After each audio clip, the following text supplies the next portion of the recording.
Welcome back to the channel. It's your boy Tree, aka MBU Tree, and I'm back with another video. Today I got a GQ video, 10 essentials, 10 things MrBeast can't go without. But yeah, before I get into the video, please watch it all the way throughout. I really appreciate it. Like the video, and if you enjoy what you see, hit the subscribe button. I'm trying to hit 1K.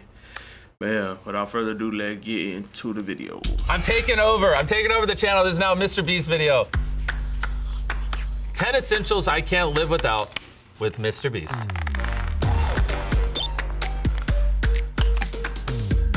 My first essential is AirPods. I mean, I think this goes without saying, these things are a gift from God. I'm on the phone all the time. I usually burn through like 2 or 3 pairs of these a day. So, like, I have to like cycle and recharge them, which is why this has a green strip on it. Because I have like my green AirPods, I have my yellow AirPods, I have my pink AirPods. These will usually run out of battery before like 1 or 2 p.m. And then the gold ones will run out of battery around like 8 or 9 p.m. And then, you know, the pink ones will last me until I end up going to bed. So I'd say I'd probably take like 60 or 70 phone calls a day, so these just make it 10 times more fun. And then of course, obviously, when I'm watching YouTube, stuff like this, it just comes in clutch. I do lose quite a bit of AirPods, so I probably do like, you know, 300-400 flights a year. Sometimes I accidentally leave them in the seat cushions, or like I think I've lost 2 pairs this year because they've fallen out of my pocket and they've slid back underneath the seats on like a commercial flight, and then we just can't find them. I'm pretty sure people just steal my AirPods when that happens. So yeah, I probably burned through at least a dozen pairs this year.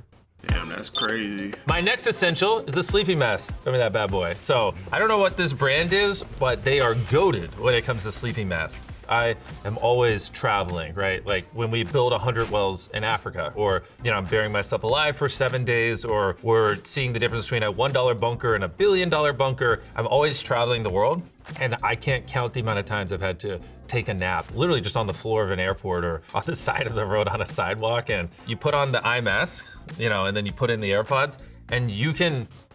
Wait, did you say you fallen asleep on the sidewalk? That's kind of crazy. Wouldn't catch me sleeping on nobody's sidewalk. Sleep anywhere, literally. One like mental trick I like to do when I've like been filming for 16, 17 hours, I got like a 2-hour break, but we're in like the middle of nowhere and it's not comfortable. I throw on the mask, I put in the AirPods, play white noise, and then I just like to trick myself into thinking I'm just in my bed at my house. Since you can't see or hear anything, it like kind of works. I'm not a believer in wake up at 5 a.m. I like working super late into the night, so perfect day for me would end at 3 or 4 a.m. and then, you know, get up at noon. When we're doing these big videos, it doesn't matter what I want. I just sleep whenever I can break away from the camera. And so the beauty of this mask right here is these are I wish I had that luxury of being able to sleep in till noon. I'm a regular person. I gotta get up at 5:45 just to get ready to go to work. But if y'all hit the subscribe button and run my subscribers up, I'll be able to go full time and I can make my own schedule. That's really the goal though. Patchable, right? So like not everyone's face is the same, so why should their sleeping mask be the same? So in this case, you can put it exactly where your eyes are. And like the worst part about a sleeping mask, guys, I've researched dozens of sleeping masks. I know everything about them. The worst thing you can have with the sleeping mask is like a little bit of light comes in the bottom, right? It's brutal. You want to be pitch black, which is why these eye protectors really kind of almost suction cup to your eyes. And the fact that you can adjust them, it's goated. There you go. Throw some AirPods in, ready to hit the hay. Ready to hit the hay. All right, third thing I can't live without, thank you, is my fans. You know, and so this is actually a recent letter that we received. And one of my favorite things to do when I'm feeling overworked or like depressed is just go, you know, open up some letters and read them. I haven't read this one yet. This is just a new letter. It says, "Hi, MrBeast, my name is Luke. I hope this card reached you well." It did, Luke. I hope Luke sees this video. "I've always wanted to talk to you, and I'm writing you to say, yesterday I had a Feastables. It was amazing." That's cool, Luke. "I love watching your YouTube videos. They are great." I won't read the whole thing, but oh. This basically says he loves the channel, inspired by the videos. Luke, thank you for sending me this letter. And you know, and I picked this as my third essential because obviously without the fans, without the people who watch my videos, I'd have nothing. Like, they're the Facts. reason I get to do the videos I do. They're the reason I get to live the life I live. That's true. It wouldn't be a 10 essentials without the fans, in my opinion. Facts. Oh my gosh. And for my 4th essential, you can throw it. All right. Whew, it's time for me to look like a giant nerd. This is Dune, the board game. So, here's the deal. I really, really, really like strategy games. It's something I've just been obsessed over my entire life, whether it's StarCraft, League of Legends, any, real-time strategy game. A strategy board game in its purest form is basically chess, right? Whoever is the better player usually wins. But the problem with chess is it's so skill-based that it essentially turns into just whoever's willing to devote most of their time to the game. You just have to put tens of thousands of hours into it. I don't have that kind of time. So that's like a really skill-based board game. On the other end of the spectrum, you have something like Catan, which is like a game where you roll dice and you collect resources. The problem is the dice rolling is very random, and so that takes a lot of skill base. And so like a really good player might not win a lot in Catan just because they don't get lucky, right? So I was always trying to find like, what is a game that has a little bit of luck, but not enough where great people don't consistently win, but also skill-based in a way. And so Dune was actually the first board game. I tried so many different ones looking for this like weird blend I'm trying to describe, that it is like a really skill-based game, but it doesn't require you to devote literally every hour of your life to be at the top of it. And so this is a game I got hooked on a couple years ago. I love it. Every year I host a yearly tournament in my hometown where I fly the top 32 players around, or 31, because I'm one of them. So 31 other top players around the world down, and we compete in Dune in person. It's one of the largest board game tournaments, cash prizes in the world each year. The first one I hosted, I actually ended up winning. It was pretty crazy with over $10,000 on the line. So I won the first tournament. Second one, I think I placed like 6th. Third one, like 8th, and then the last one, I think I placed 10th. So I'm progressively getting worse in the world, but I love this board game. It's so much fun. I've And, never heard I of think that more board people should give it a game. try. Do I have a top 5 board games? Dune, and Risk. I loved playing Risk when I was a little kid. My top 5 board games: Monopoly, Sorry,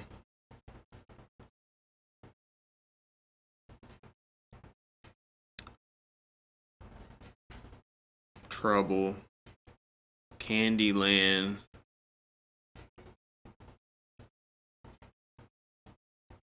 and I can't think of a 5th one.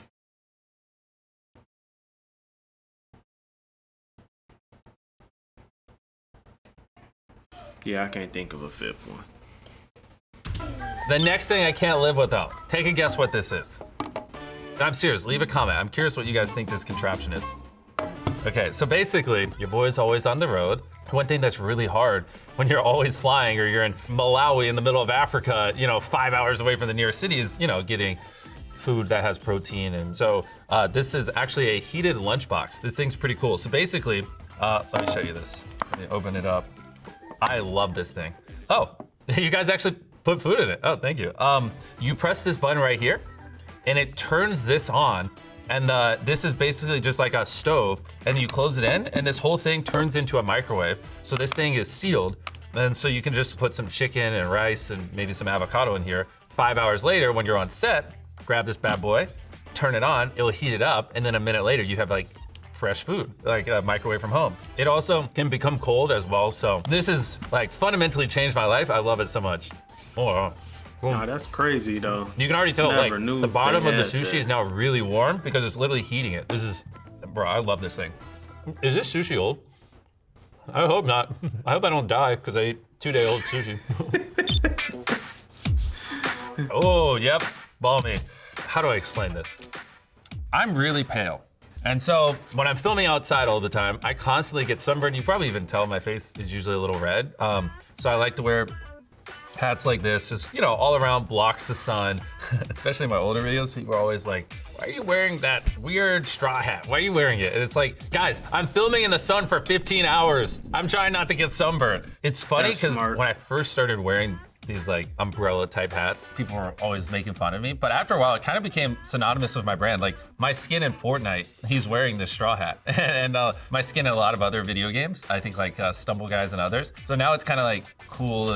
I didn't know MrBeast had a skin in Fortnite. I don't think I've ever seen anybody use it though. That's news to me. I'll see Instagram photos of people when they dress up for Halloween, they'll wear the straw hat. And so what started as a thing I just wore because my face was constantly getting sunburned, kind of turned into like my own little thing. Oh, here we go. So this is a photo of when I proposed to my girlfriend, now fiance Tia. She's incredibly beautiful. She's very important because I just literally work all the time. And she's one of the few non-work things I have in my life and really helps keep me sane. I've found like in my teenage years and early 20s, I was basically like 18 hours a day, nonstop, every day, living and breathing this stuff. And I just found that it was, I don't know, it was like every month I was like losing my mind. And like, we're just not as humans built to be under that much pressure and intense work schedule every single day. And you need to occasionally have some way of releasing stress for a few hours. On top of all that, I just, really love being around her and she's amazing. So very grateful for my fiance. And we're also in this video holding our cute doggos. That one is Alfie. That one is Theo. We had just adopted Theo like a couple days before I proposed. So Theo looks like a little baby in it. I love everything in this photo. The next thing I can't live without, I didn't even catch it, are my contacts. So, fun fact, your boy is borderline blind, especially in his right eye. When I was a teenager, I thought that it was just normal, that things really far away were blurry. I just thought it was like that for everyone. And I remember one time, across the field, there were trees, and someone said something about like a bird on them. I was like, bro, how the hell do you see that bird? Like, how do you even see the freaking branches? What do you mean? And I was like, do you guys see them? And they're like, yeah, what do you mean, Jimmy? And I was like, and it like hit me. I was like, oh, you're supposed to be able to see things far away. And like my whole worldview shattered. I got deja vu of like one time in Little League, I struck out so bad that my coach literally made my mom take me to the eye doctor.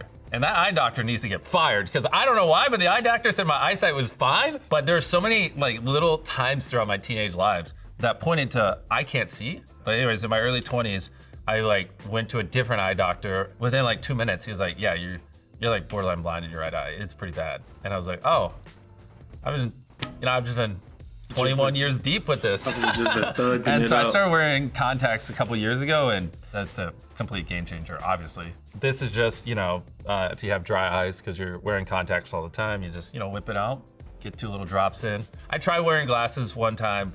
Everyone made fun of me, and then I just switched to contacts. The next thing I can't live without.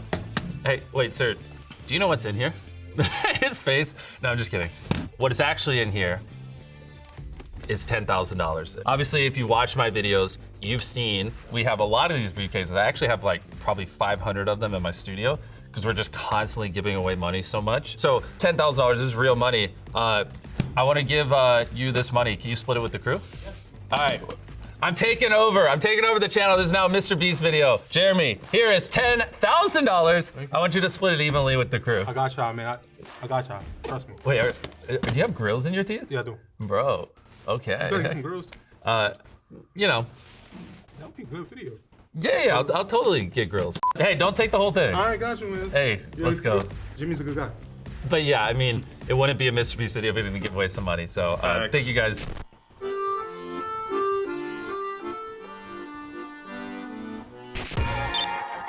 Feastables. Yeah. The last thing I can't live without is Feastables. Let me just put these bad boys right here. Feastables is our chocolate brand, and a lot of people don't realize this, but on the more serious side, there's over 1.5 million children that work in illegal child labor on cacao farms. 46% of all labor on cacao farms in West Africa is illegal child labor.